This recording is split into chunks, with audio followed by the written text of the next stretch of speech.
You're always wondering how come Starbucks is so successful. Their coffee isn't that great. You can make better coffee. Or if you like to bake at home, your friends think your pastry are very nice, your cakes are awesome, and you want to start your own cafe. Or if you like to drink like me and it's always your dream to own a bar. These are the 3 things that you must know before starting your own F&B business.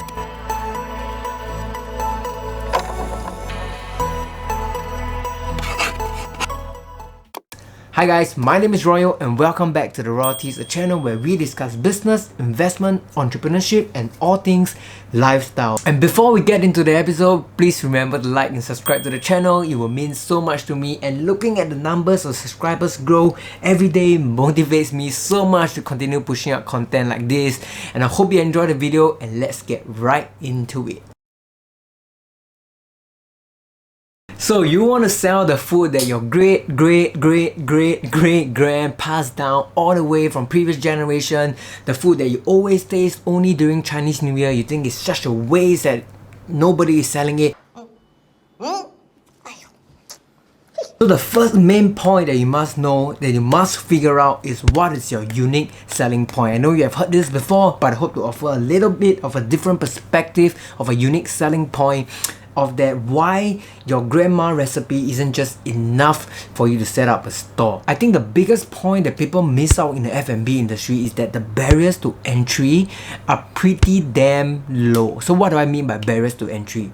So one example is that if you look at bubble tea, this sugary pearl drink that came out years ago was such a hype, right? Everybody didn't know they love bubble tea, and even up to today, it's no longer a novelty, but it's really here to stay. So you see the first bubble tea store being set up, right? It's great, people are queuing up for it, and then the next morning you see 10,000 kind of similar store, popping out everywhere. Boop, boop, boop, boop, boop, boop, boop.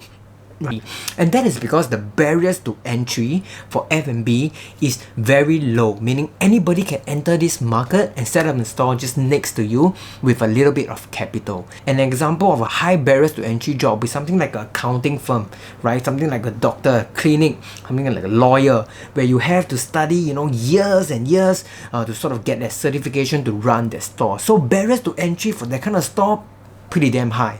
And barriers to entry for like F&B, to be honest, anyone can do it, right? It makes it simple to get in, and that is why it's so important to figure out the first question of what is your unique selling point and what is stopping other people from jumping aboard once they see you selling and selling the same thing as you. And the honest and cold hard truth is that tasty food is no longer enough to cut it. Why is that? It's because everywhere we have tasty food, right? You might have the unique taste of home from your grandma recipe of laksa, but we do have katong laksa. We do have a lot of brands that are very dominant in sort of the every kind of food that we serve, that we see in the market today. So for myself, I use myself as an example of why am I still in this F&B business. I think one of the things that I saw is I sell the salted egg fresh food, right? And there really isn't a brand that sort of captures that, once you think of salted egg, you think of that brand. There is Irvin salted egg, I agree, but they are in a very different sort of market space. They are in the packaged food marketplace where they sell snacks that are vacuum up and ready to go. The whole business model is just very different from what I'm trying to do. So that is the niche that I sort of, double down on, and that is something that you should think about before starting up a cafe that sells coffee that maybe really isn't too different from many people's perspective. So you are convinced that you have a USP and that you are very confident and you want to know, hey man, what is the next step? So the second point is that you must know your numbers. One of the edge that I found for myself is because knowing my numbers, I know what to push, I know which lever to pull in terms of knowing my supply chain, my marketing, my manpower. I know where I can, sort of focus my initiative and lead my team behind to executing some of the decisions. So the first thing you must know is what is your fixed cost and what is your variable cost. So fixed cost is something that even if you don't operate, you have to pay. That is a simple way to remember it. It's something like rent, something like manpower. These are costs that even if because of the pandemic your store couldn't open, you still got to sort of pay pay for this stuff, right? The rent is not going to go away, and the manpower, you sort of hire the person already, you cannot put them on like perpetual sort of like a no pay leave, right? So these are fixed costs. Variable costs are things that sort of vary from month to month. One example will be like your cost of goods sold, so how much you are selling for the month. If you sell more, your cost of that inventory and supply is going to be higher. Those are variable costs. So why is it so important to sort of figure out these two costs? It allows you to calculate your margin. So one simple way to think about that is how much are you earning based on like $10 that you sell. So based on the variable cost, I know that my cost of goods sold is probably going to be $3, for example, and that puts my margin to be about 70%. And 70%, then I sort of spread them out over the month. I can account for fixed costs. If one day I don't make X amount of money, if I don't make $1,000 from revenue, I know tomorrow I have to make more than $1,000 in revenue, sort of to cover up.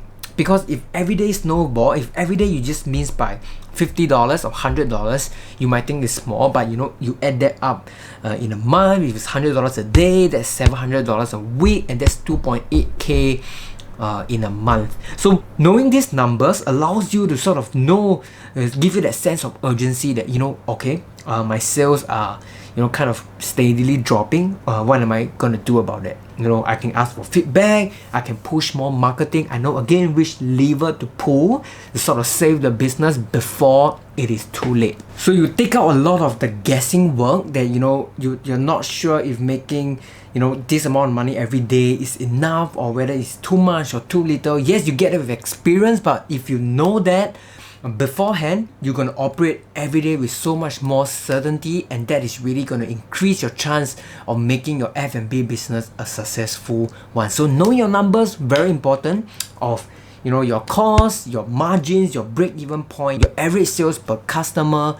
So I think numbers provide a very clear picture of what's going on with your business, and it's absolutely important for you to know your numbers.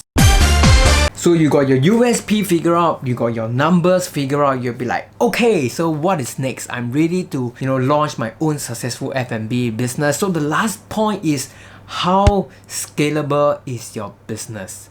And this is one of the by far most challenging question for myself, is because having one store and being successful at one store is great, but that's not gonna make you a rich man.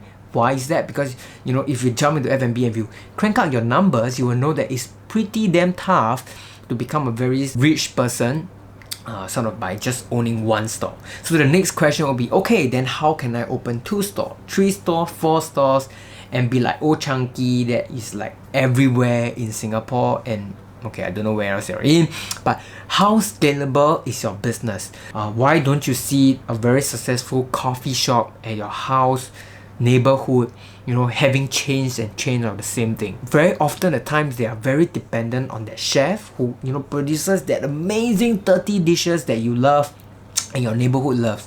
But who is to say that this quality can be maintained once they open a second store, a third store, a fourth store? And that is where the money comes in. And if the chef is only limited to cooking at one store, for that one store, yes, no doubt that you'll be successful, but how can you replicate that chef in many different stores? And that is why it is very challenging, and you need to think about scalability. Are you the only one that can make that coffee, and are you the only one who can do it?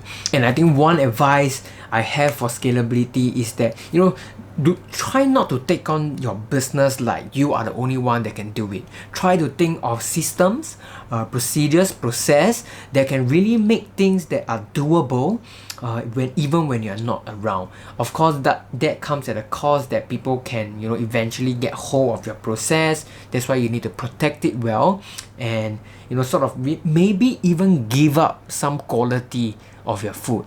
Oh, one good example, the coffee when you have to like beat very long, and then you foam it, and everybody does it during COVID. That is an example of how it is not a scalable business. Yes, although everybody can do it, but the scalability comes from the operation end, that is it's just physically not feasible to serve fast enough to have that turnover and have that sales.